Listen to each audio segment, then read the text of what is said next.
Good afternoon. Thanks everybody for coming.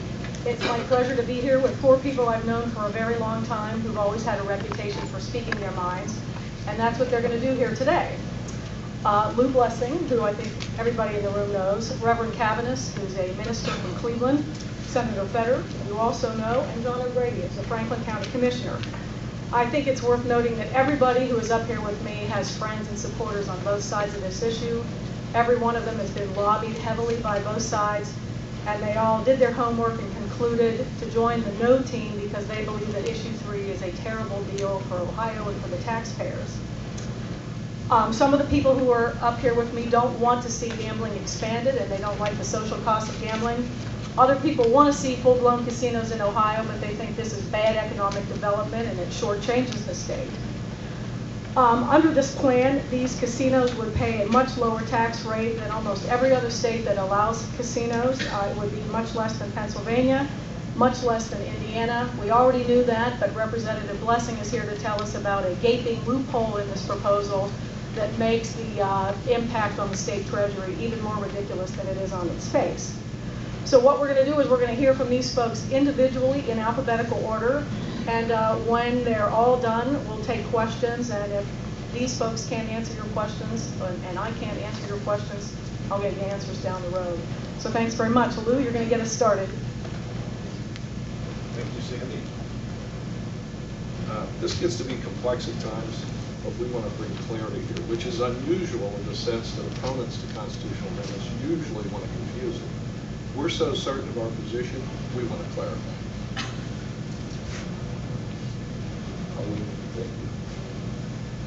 Let's take this logically, almost like a school lesson. The definition of casino gaming specifically includes cash wagering. Let me just read one sentence. Casino gaming means any type of slot machine or table game wagering using money. That's in the constitutional amendment. So the Casino Control Commission nor the legislature can change that by statute or rule. That is a constitutional provision. Now, cash wagering, is it authorized? Let me read you the second part. Casino gaming shall be authorized. It doesn't say the Casino Control Commission may authorize it. It says it shall be authorized. So if these casinos, this amendment passes, these casinos can run cash games, period. The state cannot stop them from doing that. You go to the final part, there's a 33% tax, and Sandy mentioned that pretty low, but there's a 33% tax on gross casino revenues. You got to look at that definition. I kind of looked at that, got confused in a sense, but let me read it to you. It says gross casino revenue means the total amount of money exchanged for the purchase of chips, tokens, tickets, etc.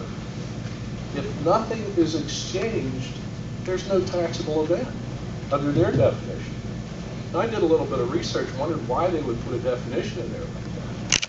And if you go to West Virginia and look at their definition of gross casino revenue, they have virtually the same one. But if you go 2 statutes down, it says cash wagering is prohibited. This amendment not only does not prohibit cash wagering, it mandates it. So what happens to the tax revenue? These casinos could run totally cash games. The state of Ohio would reap no tax revenue. That's the problem. One problem with this amendment, I think the biggest problem. Cindy, we're going to take questions. We just take it at the end. My problem is I've been in Cleveland for the last 47 years, and over again we have persistently and steadfastly opposed gambling because of the deleterious effects relative to the social fabric, the family, the churches, and what have you. And so we've stood steadfast against that.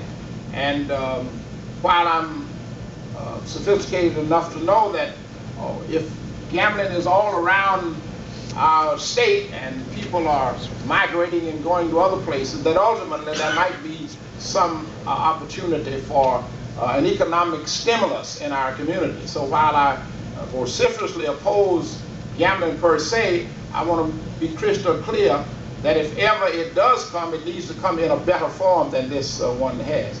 I've perused this legislation or what have you, and it does not appear to take care of the social ramifications, the addictions that will emanate as a consequence of what's going on.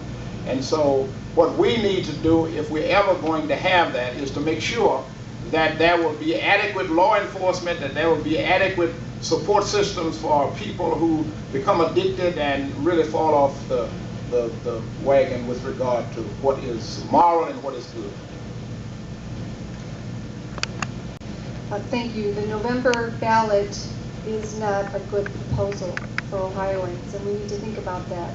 The big flaw that I'm going to address today is the constitutional amendment, and the big question of whether or not gambling at churches and also the organizations like the veteran organization will be banned from their activities.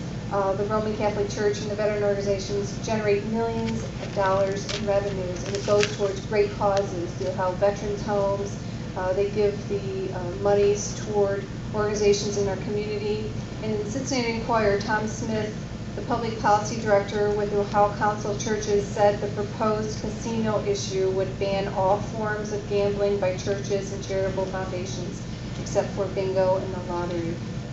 By omitting the language from the ballot, charitable gaming at churches and charitable organizations would be illegal. This will have a very negative impact on the revenues that go to organizations that depend on it. And I think the question would be, and we're probably going to hear from John here, that those dollars are then absent. Where are they going to come from? They're going to be coming to government entities like myself, the county commissioners, and this is an issue that people really need to think about. The other flaw in this plan would be, in my perspective, shortchanging a city like Toledo that I represent in particular. The proposal is going to be at a brownfield site. The brownfield sites require a lot of governmental maneuvering. It's a huge effort to get this done. Lots of money, lots of tax dollars to clean that up. There's no conversation, there's no detailed aspect for the infrastructure costs, and we know that they're going to be astronomical. The plan is silent on all these issues, and my concern is for the Toledoans and being shortchanged from that aspect. If they go ahead and vote for this, what are we actually going to get? And the dynamics of Penn National, putting in a bid for Detroit gambling. They own the Toledo Raceway. We've got, that dynamic going on, and we don't want to be, we don't want to find out later that this will definitely hurt us. I believe that the monies that are coming in from the casino plan, where Ohio would only receive 33%, is not good enough. The details are not there. So there are big questions, whether you support gambling or whether you don't support gambling, and whether the issue is, issues with social services and the needs for the budget. This plan is flawed, and I'm very concerned that it's not a good proposal.